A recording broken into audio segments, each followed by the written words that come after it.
ಓಂ ಸಾಯಿರಾಮ್. ಸಾಯಿ ಹನುಮಾನ್ ದೇವರು ಸಂದೇಶ ಕೊಡುತ್ತಿರುವುದು, ಮಗು ನೀನು ಧೈರ್ಯವಾಗಿರಬೇಕು. ನನ್ನ ಜೊತೆಯಲ್ಲಿ ಯಾರೂ ಇಲ್ಲ, ನನ್ನ ಜೀವನದಲ್ಲಿ ಮುಂದೆ ಬರುವುದು ಕಷ್ಟವೇ ಆಗಿದೆ ಅಂತ ನೀನು ತಿಳಿದುಕೊಳ್ಳಬಾರದು. ಕಷ್ಟಕಾಲದಲ್ಲಿ ಯಾರೂ ಸಹಾಯ ಮಾಡಲಿಲ್ಲ ಅಂತ ನಿನಗೆ ಈಗಾಗಲೇ ಗೊತ್ತಾಗಿದೆ. ಜೀವನದಲ್ಲಿ ದುಡ್ಡಿನ ಸಮಸ್ಯೆ, ಕೆಲಸದ ಸಮಸ್ಯೆ, ಆರೋಗ್ಯದ ಸಮಸ್ಯೆ, ಏನೇ ಒಂದು ಸಮಸ್ಯೆ ಇರಬಹುದು. ಅದಕ್ಕೆ ನಾನು ಒಂದು ಪರಿಹಾರ ಸೂಚಿಸುತ್ತೇನೆ. ಆದರೆ ಈಗಿನ ಸಮಯದಲ್ಲಿ ಯಾರೂ ಕೂಡ ನಿನ್ನ ಜೊತೆಯಲ್ಲಿ ಇಲ್ಲ. ಇದ್ದರೂ ಕೂಡ ಹೀಯಾಳಿಸುವವರೇ ಜಾಸ್ತಿ ಇರುತ್ತಾರೆ. ಕೆಲವರು ಒಂದೆರಡು ಸಮಾಧಾನದ ಮಾತುಗಳನ್ನು ಆಡುತ್ತಾರೆ ಅಷ್ಟೇ.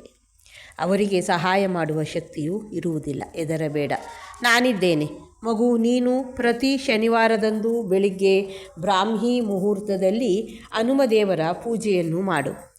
ಬೆಳಗಿನ ನಿತ್ಯಕರ್ಮ ಮುಗಿಸಿ ಒಂದು ಸಂಕಲ್ಪ ಸಹಿತವಾಗಿ ಮೊದಲು ಗಣೇಶನ ಪೂಜೆ ಮಾಡು. ನಂತರ ಕುಲದೇವರನ್ನು ಪೂಜಿಸಿ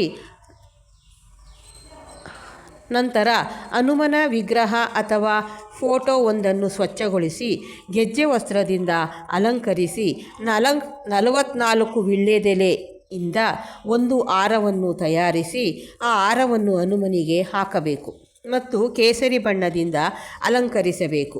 ನೈವೇದ್ಯಕ್ಕೆ ಬಾಳೆಹಣ್ಣು, ವೀಳ್ಯದೆಲೆ, ಅಡಿಕೆ, ಜೇನುತುಪ್ಪ, ದಕ್ಷಿಣೆ ಮತ್ತು ಬೆಲ್ಲವನ್ನು ಇಟ್ಟು ಪೂಜಿಸಬೇಕು.